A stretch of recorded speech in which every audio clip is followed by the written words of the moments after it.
Good morning. I'm Elizabeth Vanderputten, and I'm honored to be a member of the Board of Trustees, and it is my pleasure to welcome you to this, our first service of the summer, 2022. We are a community that seeks to be inclusive. Welcome you, whoever you may be, whatever your sexual identity, race, background, or ability. We welcome you to bring your whole self into this community, to connect, to grow, and to serve. Today's service, like all of the services at UUCA, is sure to bring joy and challenge to us as we contemplate the miracles of the beauty that is around us. This week, I've been reading a book that was recommended by Reverend Amanda, Braiding Sweetgrass. The author writes that we love our gardens, nurturing and protecting them, but more importantly, they love us back, giving us sustenance or beauty, or just dirty hands that remind me of my childhood. With the awful news this week of the Supreme Court's decisions, I relied more and more on looking for the beauty in my garden and around us to bring joy in these very difficult times. And I hope that this service today will bring some joy and support to you. For those of you who are here in person, I hope you can join us for coffee or ice water or tea in the center to the left. Thank you.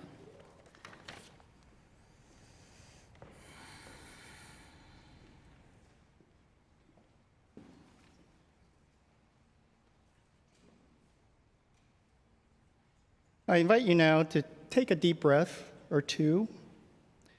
Be mindful of your breath. Join your body and mind as one to ground you in this place and time. Given the recent events, we do have a change to the order of service for this morning's call to worship, which is now a piece called The Right to Choose by Elizabeth Mount, who is the minister at the First UU Church of Indiana, Pennsylvania. It's a little long for our usual call to worship, but we think it's worth it. The right to choose. To begin, to start, to create, to undertake, to grow, to promise, to increase, to generate. All these are our birthright. As we are created, so may we create. The ability and the choice to create is sacred. To withdraw that chance from any person without their permission would be a violent act, the cutting off of life itself. And yet, as precious is the right to simply not, to end, to terminate, to stop, to discontinue, to rest, to hibernate, to impede, to prevent. These too are our birthright. For without consent, our ability to create becomes not a blessing, but a burden and an imposition. Without a space for a no, there can be no trustworthy yes. Today we come to this holy place and time, ready to invoke the divine, to make space for the sacred, to co-create community once again. This too is a choice. You may not be coerced into relationship with the holy or with one another. I invite you, I ask you to join us. I respect it if you will not, today or ever. More sacred than any other individual need is choice. The right to know oneself, the right to know what you are ready for, what you need, to stretch when you can, to pause when you will, to know your body, your mind, your spirit better than anyone else, and ultimately to be trusted with the responsibility of your own living.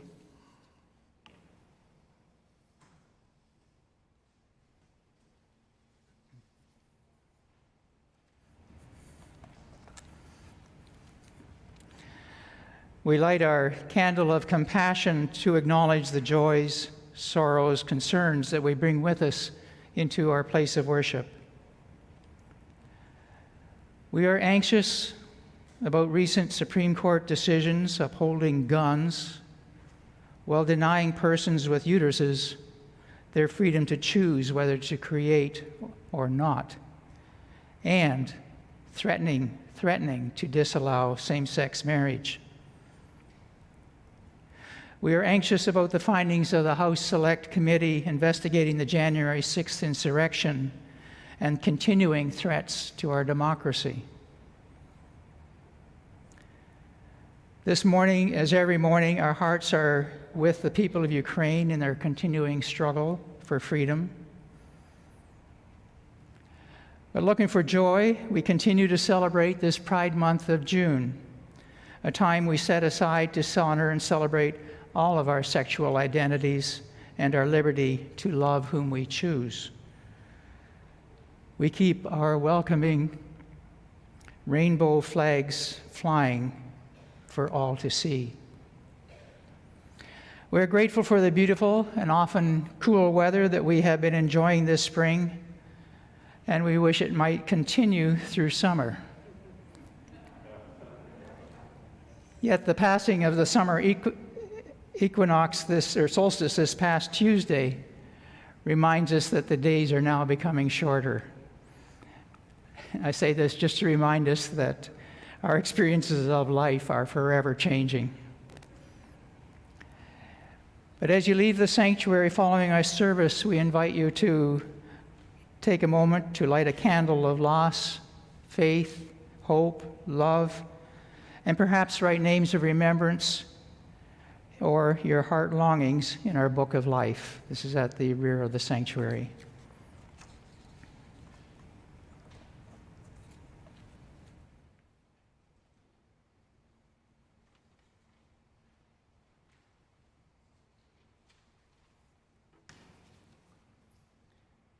And now let us light our chalice. I'll read the first two lines, and then let us read the rest together as one voice. The words are in your order of service. We gather together as a community of memory and hope to celebrate life and its infinite possibilities for love. We light this chalice as a symbol of the light within every human heart. May our individual sparks meet and merge, bringing both light and warmth to the world.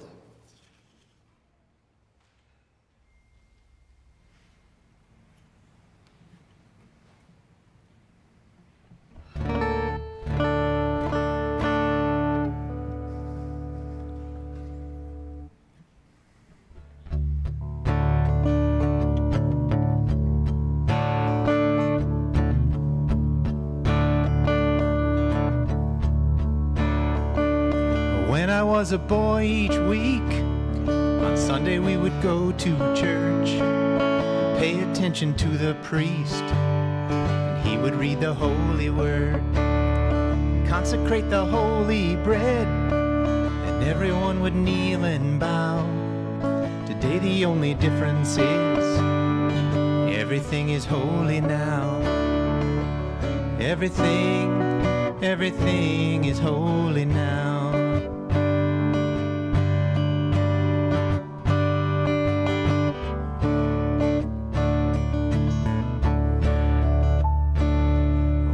Was in Sunday school, we would learn about the time Moses split the sea in two and Jesus made the water wine. And I remember feeling sad, miracles don't happen still. Now I just can't keep track, 'cause everything's a miracle. Everything's a miracle.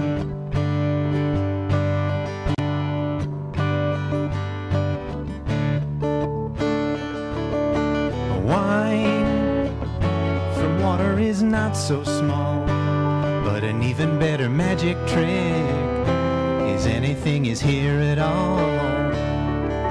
So the challenging thing becomes not to look for miracles, finding where there isn't one.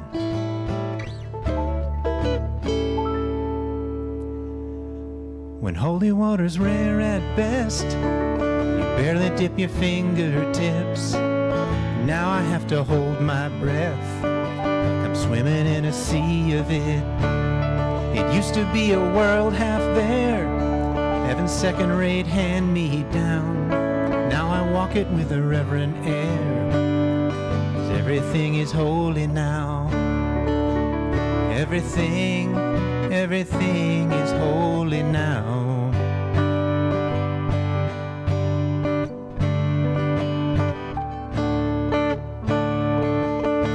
Read a questioning child's face and say it's not a testament. That'd be very hard to say. See another new morning come and say it's not a sacrament. I tell you that it can't be done.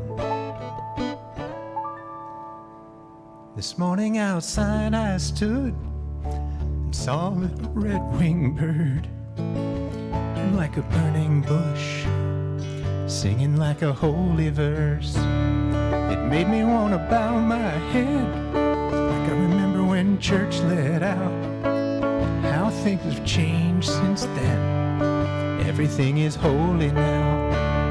It used to be a world half there, heaven's second-rate hand-me-down. Now I walk it with a reverent air, 'cause everything is holy now. Everything is holy now. Everything is holy now. Everything is holy now.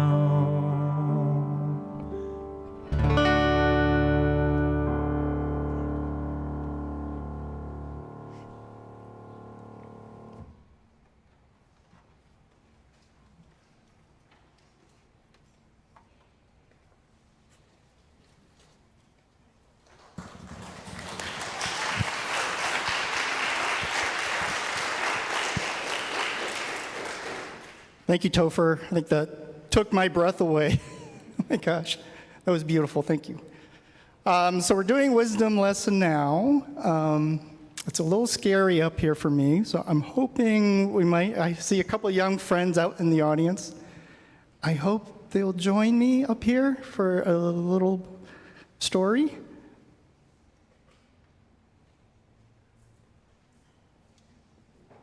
You can bring your mom, or if you want, yeah.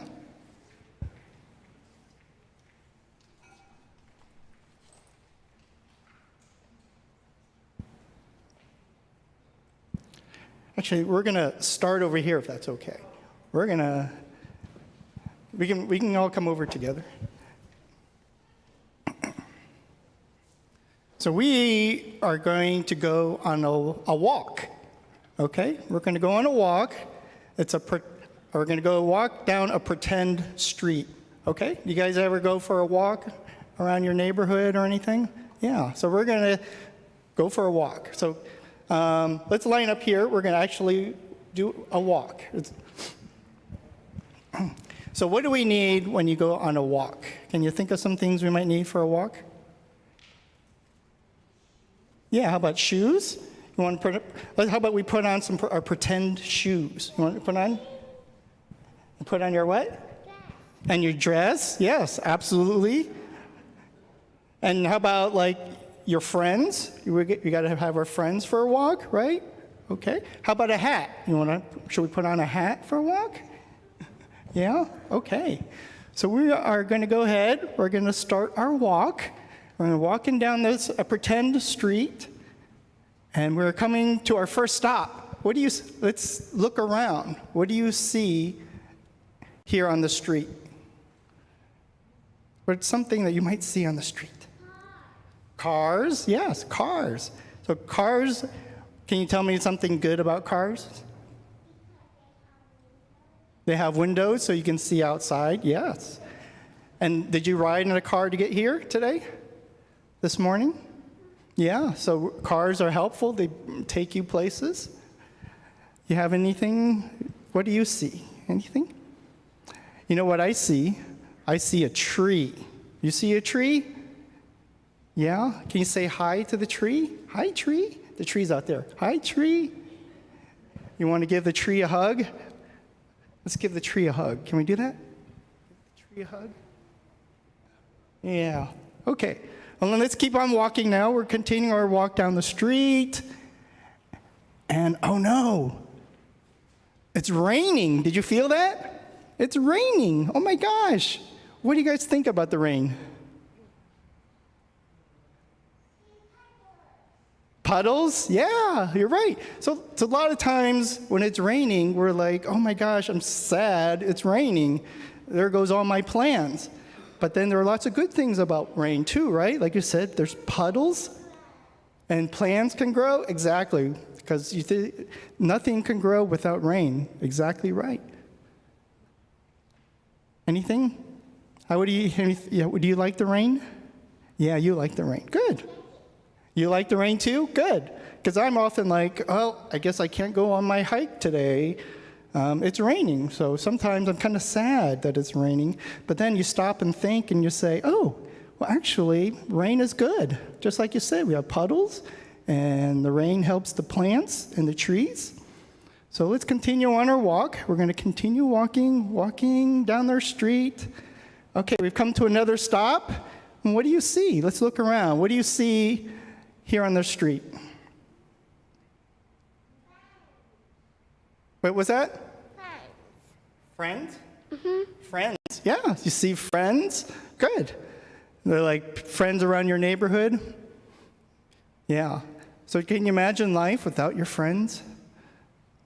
Yeah, it'd be kind of sad to have no friends in your life. Friends are great, right? How about you? What do you see? You see anything? How about animals? Yeah? Squirrels? Do you like squirrels? Yeah. There are lots of wonderful things to look at. A lot of miracles around your street. A lot of wonderful things. And sometimes, you know what? When we're out walking, we're not paying attention, and we don't see the squirrels. We don't see our friends. We don't see the trees because we're too busy or distracted, right? So let's continue our walk. We're almost there, almost done. Okay, this is the end of our walk. And right here, I have this book. You know who this is? Yeah, this is Grover. That's correct. What's that? Yeah, and it says, love the fur you're in. And there's one lesson in here that I really like. Got it bookmarked. Right there. Do you know who that is? Maybe you don't. It's Ernie. Do you know who Ernie is? Maybe it's before your time. But Ernie is saying, don't miss what's right under your nose. Do you know what that means? I mean, sometimes there are all these wonderful things all around us, and we just have to look. Sometimes we don't see it because we're too busy or we're too distracted, and sometimes we don't see all the great things that are around us. And that's what Ernie is trying to tell us. Okay? Well, thank you. Thank you for joining me on our walk. I really appreciate it. And I think now it's time for you to go to your class. Thank you.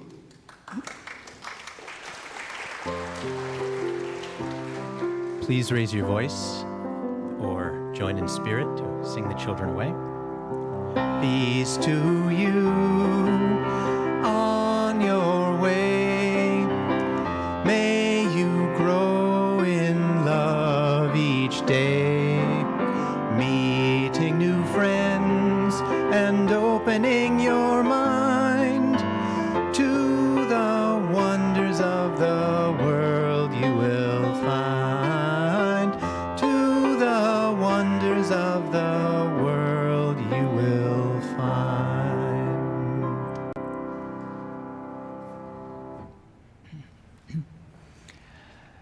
I invite you to join me now, join our hearts and minds in a quiet meditation and prayer. Let us soften our gaze, close our eyes as we are comfortable. Take a deep breath. Take a deep breath and sense the presence of the people gathered here. Indeed, let us sense the presence of those who are with us in spirit online, at Goodwin House, and points around the world.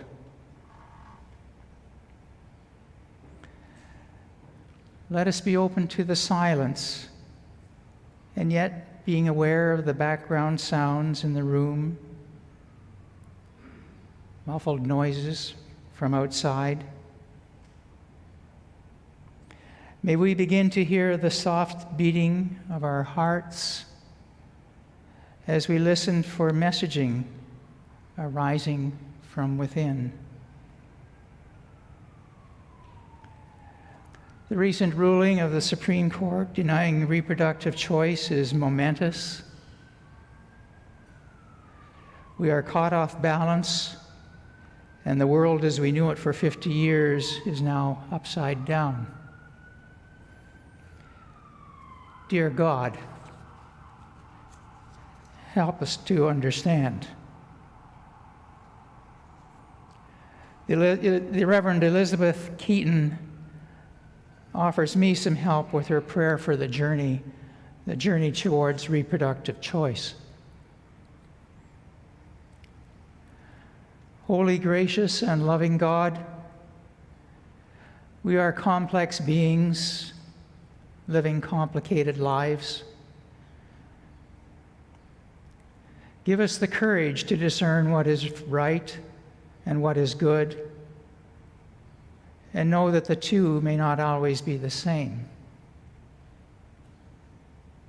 Help us, and help us help others to respect all of life, especially the lives of women who have been denied justice, their intelligence questioned, their choices limited, their freedom denied. Inspire our minds, fire our spirits, and strengthen our wills that justice and compassion may always be our companions on this journey, and that we may know peace.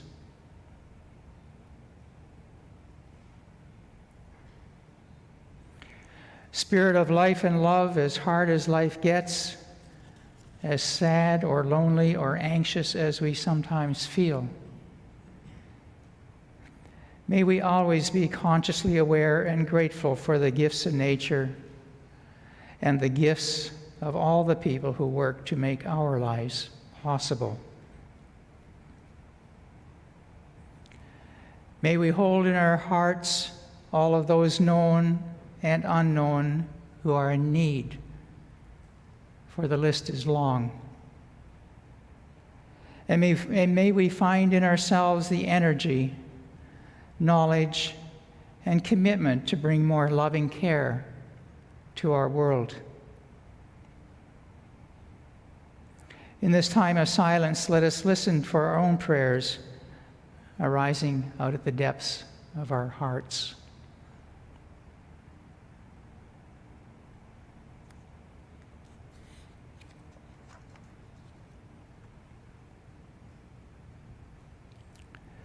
Spirit of life and love,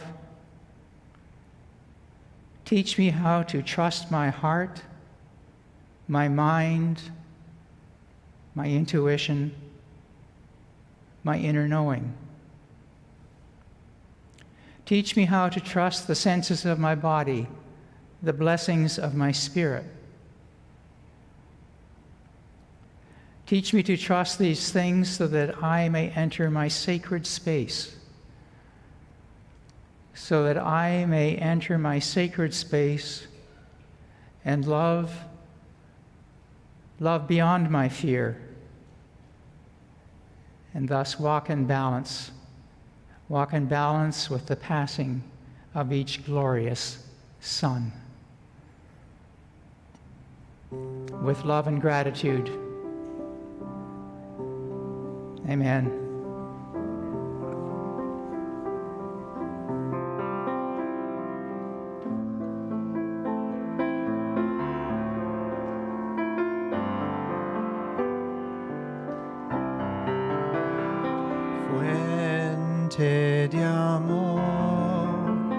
ven hacia mí y al corazón cántale tu compasión. Sopla al volar, sube en la mar, hasta moldear la justicia de la vida.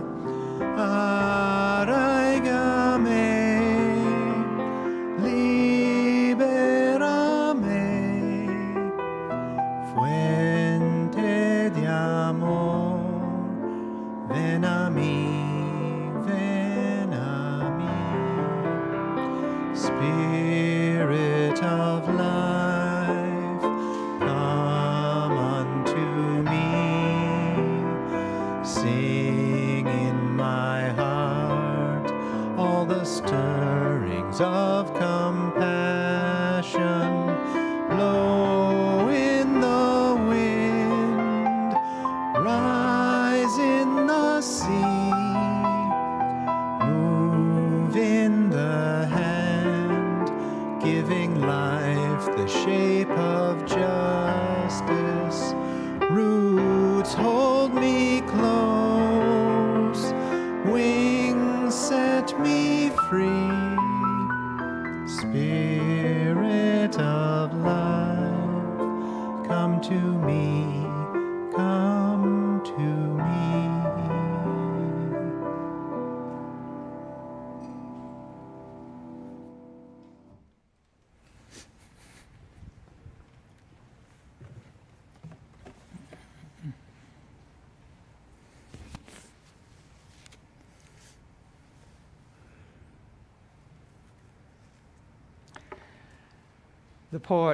The poet and author David White has been and continues to be one of my most meaningful life teachers.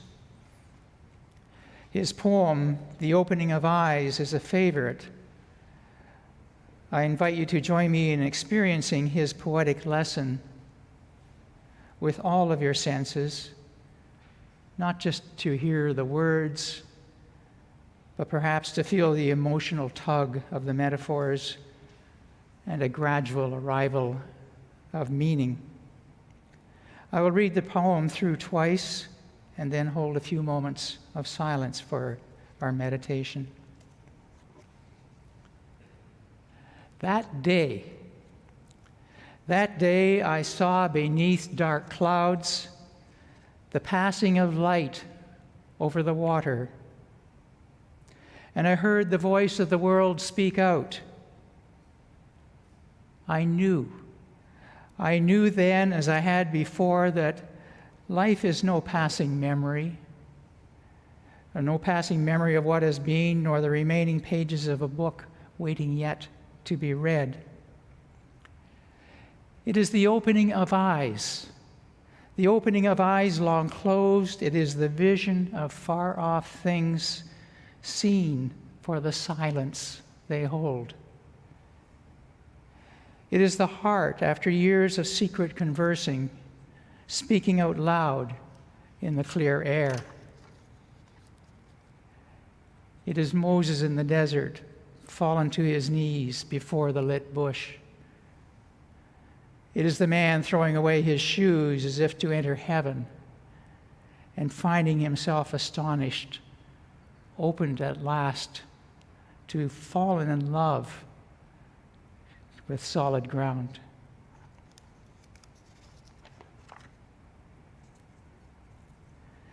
That day I saw beneath dark clouds the passing of light over the water. And I heard the voice of the world speak out, and I knew then, as I had before, life is no passing memory of what has been, nor the remaining pages of a great book waiting yet to be read. It is the opening of eyes long closed. It is the vision of far-off things seen for the silence they hold. It is the heart, after years of secret conversing, speaking out loud in the clear air. It is Moses in the desert, fallen to his knees before the lit bush. It is the man throwing away his shoes as if to enter heaven, and finding himself astonished, opened at last, taken, fallen in love with solid ground. For me, David Dwight's poem is a revelation of insight.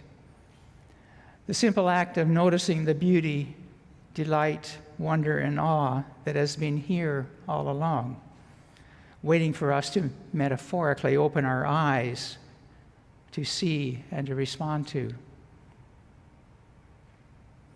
It's the story of the child that Tommy reminded us of, enthusiastic greeting a tree and saying, "Hello, tree." It's Peter Mayer's praise song, "Everything is Holy Now," and our familiar hymn, "Amazing Grace." I once was lost, but now I'm found. I once was blind, but now I see. It is Moses in the desert, fallen to his knees before the metaphorical lit bush of insight. The man astonished to have fallen in love with solid ground, to have fallen in love with whatever is happening for him right there, right then, to have fallen in love with life.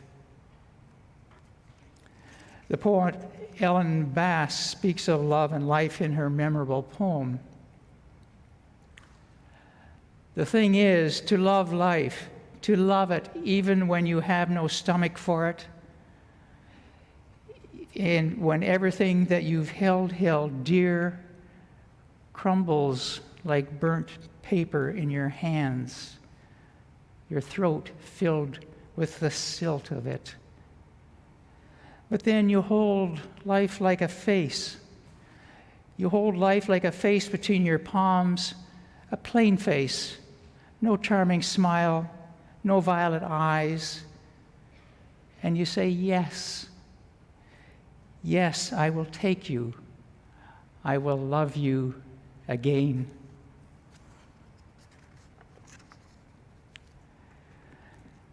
I've been careful to qualify these poetic phrases as being metaphorical, words of tentative meaning that we might hold lightly, opening to our evolving interpretation. Peter Mayer, for instance, speaks of everything being, quote, holy now. And I wonder, has his understanding of the word holy perhaps changed over time?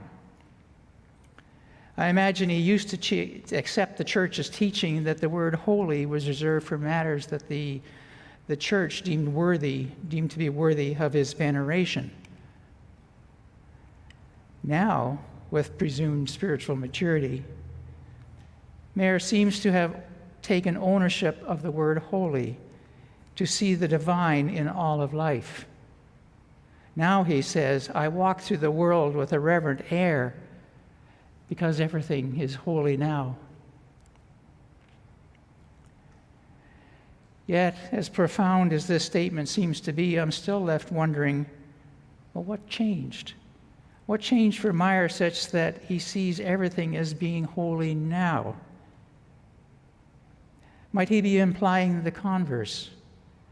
Everything is holy now because I walk through the world with a reverent air. This makes sense. This alternative phrasing describes a cause and effect relationship. Everything is holy now because I intentionally walk through the world with a reverent air. Mayer further explains, and I quote, so the challenging thing becomes not to look for miracles, but to find them where there isn't any. In another quote, this morning outside I stood, I saw a little red-winged bird shining like a burning bush. You see, how we see life, how we love life, makes all the difference in how we live life. Easier said than done, you might say. How do we train ourselves to be intentionally, consciously walk through the world with a reverent air? How do we train ourselves to be mindful to what is happening in the present moment? How to respond reverently? One technique, and there are many, is to adopt a practice of gratitude, a practice of carrying a smile and a ready impulse to say yes. Listen here to what a couple of wise teachers have to say about gratitude. Melody Beattie. Gratitude unlocks the fullness of life. It turns what we have into enough and more. It turns denial into acceptance, chaos into order, confusion to clarity. It can turn a meal into a feast, a house into a home, a stranger into a friend. Gratitude makes sense of our past, brings peace for today, and creates a vision for tomorrow. The Reverend Steve Garnas Holmes. Like good posture, gratitude is a practice, an attitude that is entirely our choice in every moment. Practice gratitude for everything, for what you see out the window, for what you hear from your coworkers. Say thank you. When your kids walk in the room and you take a breath, when your spouse tells you how to drive and you stub your toe, say thank you. Practice gratitude, and eventually you will be able to hear the universe say, "You're welcome." That last sentence, to hear the universe say, "You're welcome," for me it echoes David White when he told us that he had heard the voice of the world speak out. Victorian-era poet Elizabeth Barrett Browning predated both David White and Peter Mayer. In writing this Bush of Fire, Everything is Holy Now theme, her text is in your order of service. Earth's crammed with heaven, and every common bush afire with God, but only he who takes off his shoes,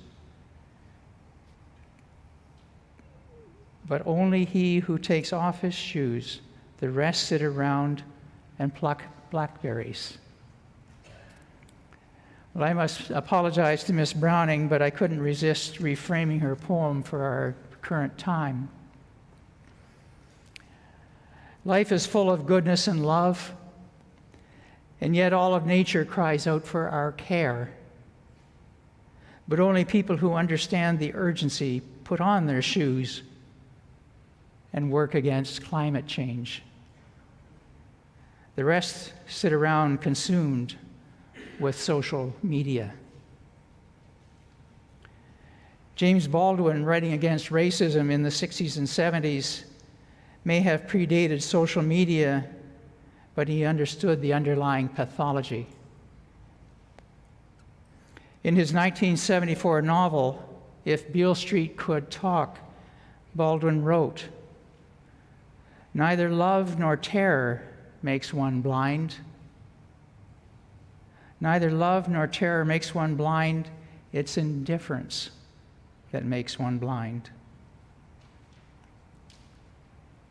If Baldwin is right, it is indifference that makes one blind to the love of everyday miracles and blind to the terrorism of racism, climate change, guns, insurrection. If Baldwin is right, then I must challenge myself to take first-person responsibility of his truth. It is the opening of my eyes to see my indifference to what is going on, my indifference to the love of everyday miracles, my indifference to everyday injustice. What do you think? Does James Baldwin speak your truth? But enough of this for now. I return to David White for closing words. Enough, he says. These words are enough. Well, if not these words, this breath. If not this breath, this sitting here. The opening of life we have refused again and again. It is sitting here and this opening of life that we have refused again and again until now. Until now. With love and gratitude, I say amen.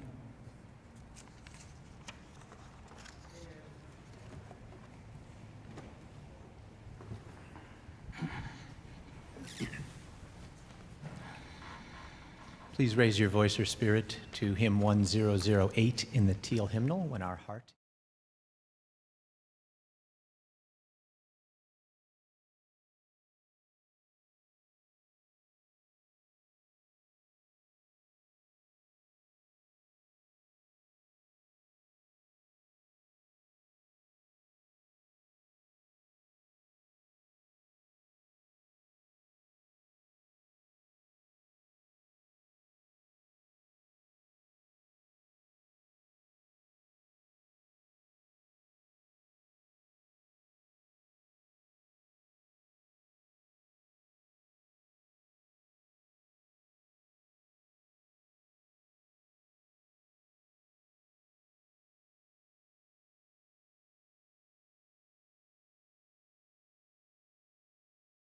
Holy place, when our heart is in a holy place, we are blessed with love and amazing grace. When our heart is in a holy place, when we tell our story from deep inside, and we listen with a loving mind, and we hear our voices in each other's words, then our heart is in a holy place.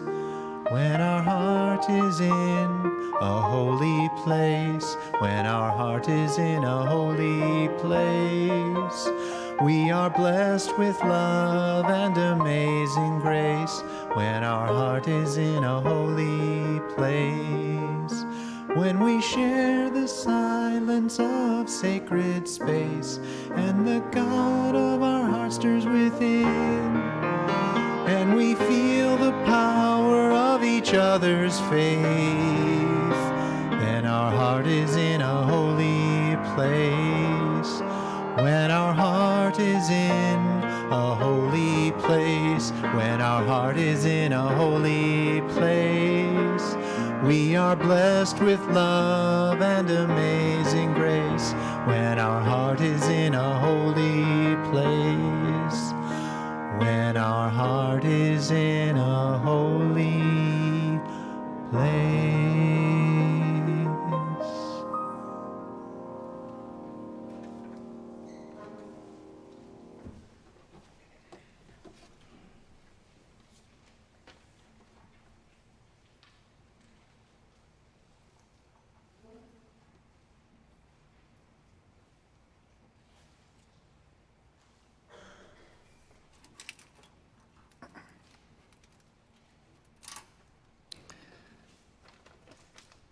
When my parents and I emigrated to the United States back in 1970, we had no money. So the first place we lived in was this apartment in the basement of a big building. The apartment was cold, and whenever it rained, the apartment would flood and get wet. And because we had no money, we had no furniture. So my parents, they would sleep on these wooden boards that were laid on the floor. And I was a little luckier as a little baby. We had a small little used bassinet that I would sleep in.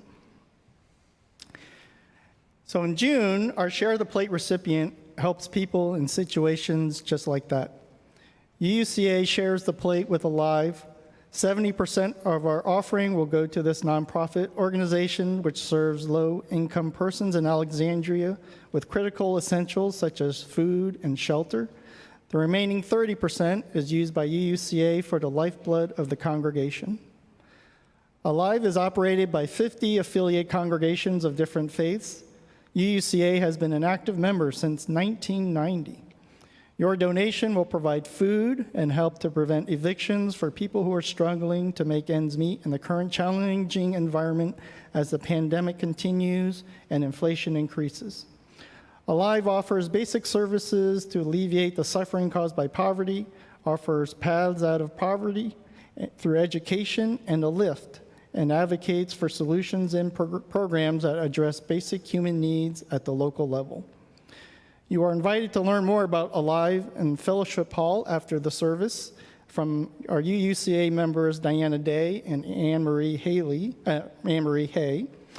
who are not only UUCA liaisons to Alive, but they also serve on Alive's board of directors and are also active members for Alive. There are several ways you can give today. First, the baskets passed around here in the sanctuary.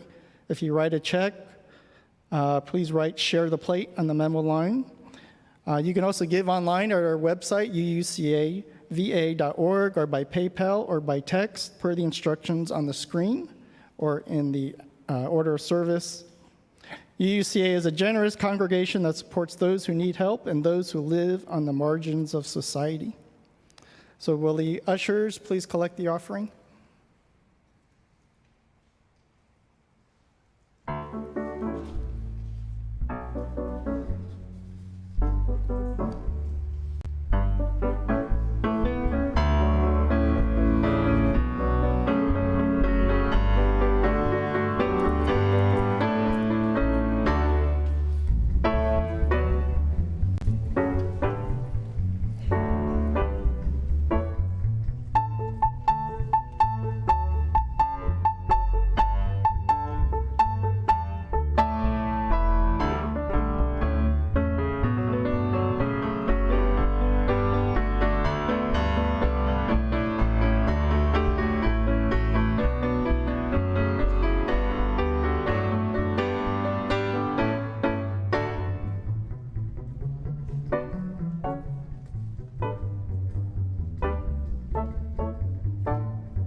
Thank you, Sophia and Topher.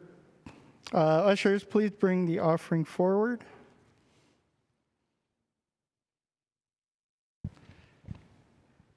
If you will, we'll just turn around and we'll face the congregation together. So I'll read the first couple of lines from the offering blessing, and then we'll read the rest together. We bless and receive these gifts, opening our hearts to true generosity.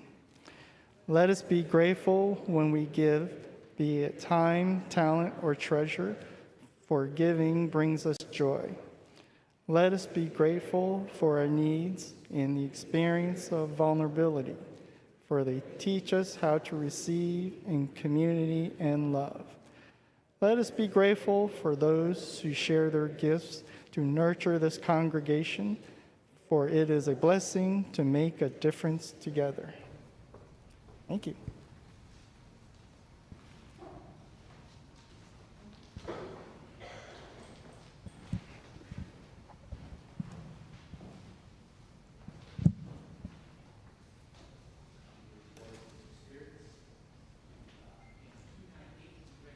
Wake now my senses.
voices of suffering fill the wide sky. Take as your neighbor both stranger and friend, praying and striving their hardship to end. Thy conscience with justice thy guide. Join with all people whose rights are denied. Take not for granted a privileged place. God's love embraces the whole human race.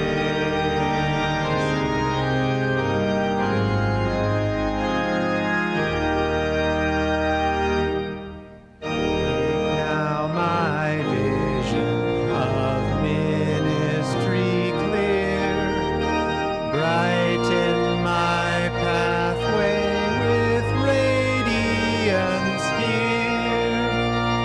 Mingle my calling with all who will share.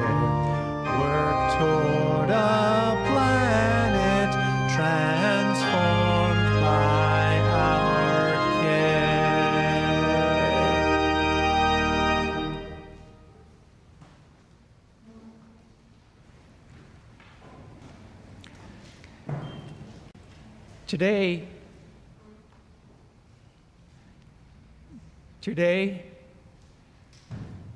Today we close a chapter in our church's history.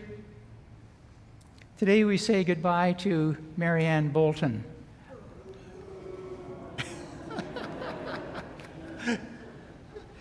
Marianne has been our communications coordinator and many other leader positions for 22 years, and we wish her well in retirement. Marianne, you're here. Please come up.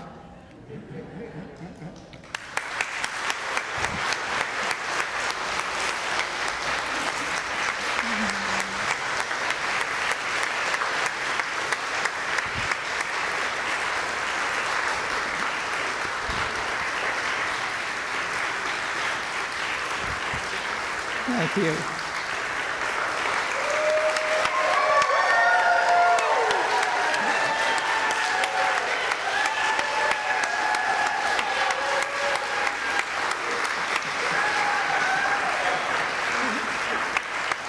Marianne, thank you for your faithful service to UUCA. Thank you for your generous heart. Thank you for your ever-ready willingness to help.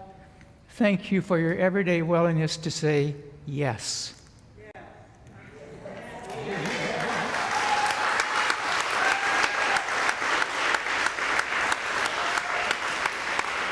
Thank you for being our dear friend. We love you. And Marianne, as Tommy and I say our benediction, we give it to you. This is the poem by John O'Donohue, Beannacht. To you. On the day when the weight deadens on your shoulders and you stumble, may the clay dance before you to balance you. And when your eyes freeze behind the gray window and the ghost of loss gets into you, may a flock of colors, indigo, red, green, and azure blue, come to awaken in you a meadow of delight. When the canvas frays in the crach of thought and a stain of ocean blackens beneath you, may there come across the waters a path of yellow moonlight to bring you safely home. May the nourishment of the earth be yours. May the clarity of light be yours. May the fluency of the ocean be yours. May the protection of the ancestors be yours. And so may a slow wind work these words of love around you, an invisible cloak to mind your life.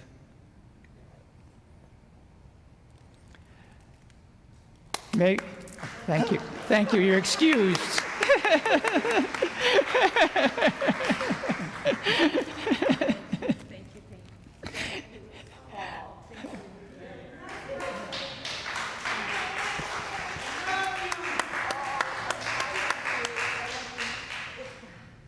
My heart, it's filled with immeasurable gratitude.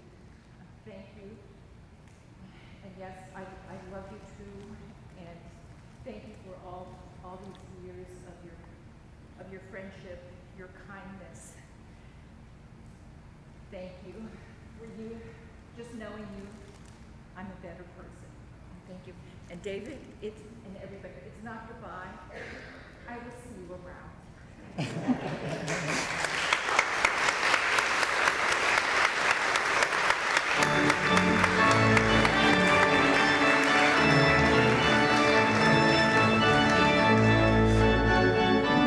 I think that's the end.